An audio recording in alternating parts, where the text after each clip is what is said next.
So Bernie, how are you doing today? I'm doing great. This race is down to the home stretch. So in Louisiana, we've had a long year.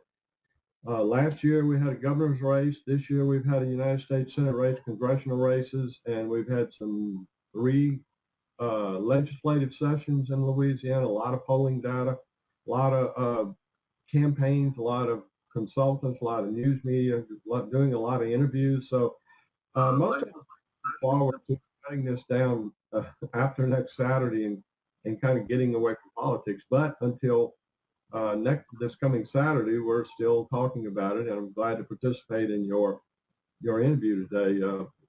Southern Media just conducted a survey, and we thought it was a good time to do it. Actually, we got a lot of coverage because it's the only survey being done by a Louisiana polling firm. Most people thought there wasn't enough interest, or the outcome was so lopsided in their opinion without a survey that they didn't even run a survey. So anyway, we did. We're glad to put it up and glad to discuss it. Great. So why don't you give us just an overview of the survey? Well, we surveyed 500 what's called likely voters in Louisiana, and when I say likely voters, that triggers sort of an alarm with pollsters, not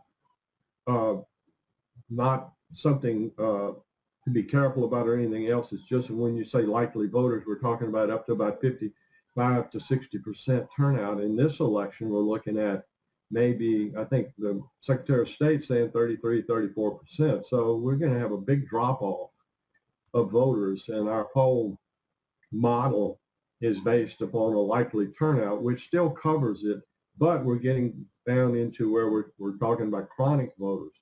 So the poll was conducted, and nobody was that surprised. It showed Kennedy with about a 14-point lead over his opponent, Public Service Commissioner Foster Campbell, who is the Democrat.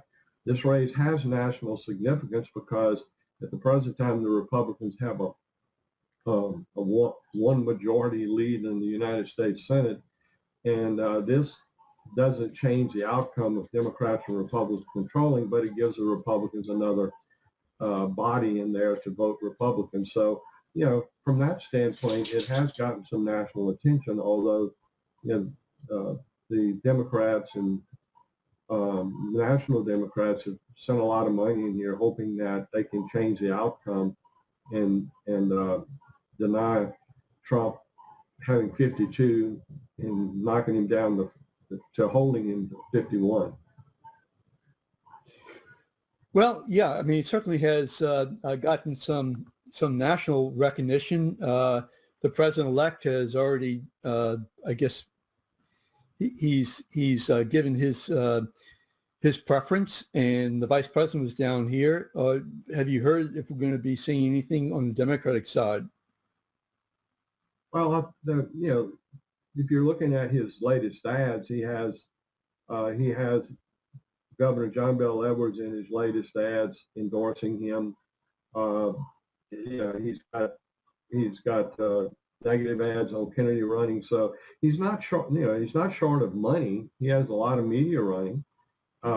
Kennedy is running ads, and of course you have at least one or two national PACs in here attacking Foster Campbell, but the problem for Foster Campbell is the National Democratic Party doesn't think he has much of a shot at winning, so they're really not helping him. Haven't sent any money or any volunteers, so we don't see, unlike the Landrieu race where you had a lot of people in here from all over the country helping her. This race is pretty much contained and being campaigned for in Louisiana by Louisiana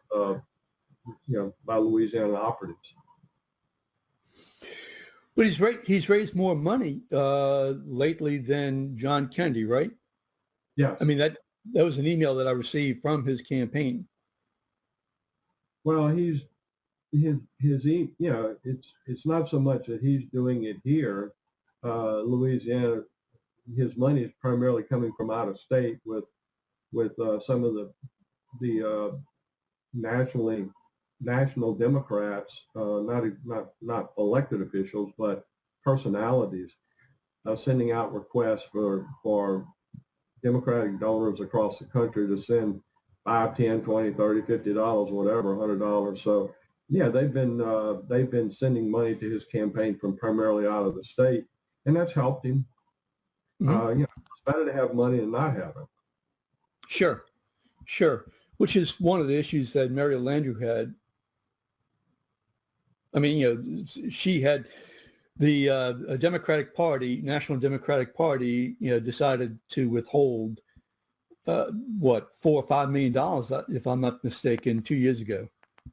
Yeah, and it was what was interesting about it was when she was literally when I think it was like a month out in the primary when she really needed them, they deserted her. I think most people in Louisiana were shocked. I mean, look, Mary Landrieu was a good Democrat. She gave them. You could say she was the key vote that helped pass Obamacare, and for the Democrats to shut down their money to her and pull out of Louisiana was really remarkable. And I don't, whether you like Mary Landrieu or not, Democrats and Republicans, I think were shocked and surprised that the Democrats would do that to her. Of course, they were in a battle in other states, and they decided their resources could be used elsewhere to win elections, and they didn't think she could win. Now they happened to be right, but it still was almost like a slap in the face for Mary Landrieu. I gave you blood, now you're deserting me. And some of those votes she gave the National Democrats is why she lost. Yeah, I mean, certainly, definitely on the Affordable Care Act, Obamacare, without doubt. So let's look at the poll itself. And what I'm going to do is, real quickly, I actually have the poll right here. And I'm going to do what we call a screen share. And I'm going to, just bear with me if you don't mind. I'm going to actually go to the poll. Let's see if I can do that. Bear with me. Okay, I'm going to share the screen, and you let me know if you don't mind if you see the poll.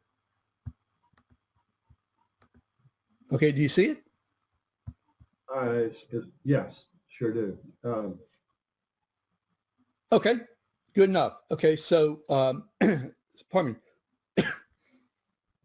So right now we're looking at the poll, and it has the actual questions.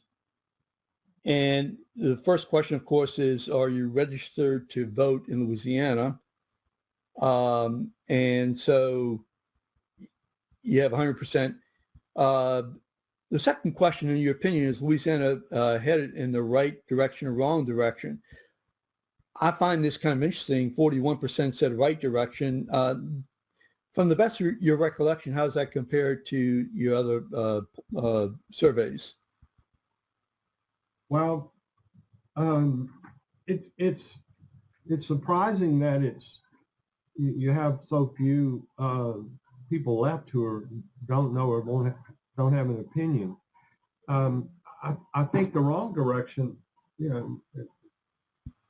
If I'm looking at this, I'd say the wrong direction is too high. If I'm an elected official in Louisiana, the right direction is 41, but it's basically a tie, 40%. Think we're headed in the wrong direction, and why? Because the economy has been bad for 8 years. Louisiana suffered from a bad economy. We're continually facing budget deficits. We have another $300 million we're trying to end by the end of the year before the next budget, and we don't have money for our universities. We just raised billions from taxpayers in the form of sales tax, and we took away exemptions from businesses. So we're losing the TOPS program and other vouchers and other things. So why would Louisiana think we're headed in the right direction? A large number of us, we have some problems, the economy, lack of jobs. We're like the Rust Belt, one of the Rust Belt states, except we're in the South. We resemble these states up in the Midwest that that their economies are not doing that well, and jobs are not available. Wages are stagnant while our insurance costs continue to go up. So that's easily explainable why the wrong direction is literally tied with the right direction.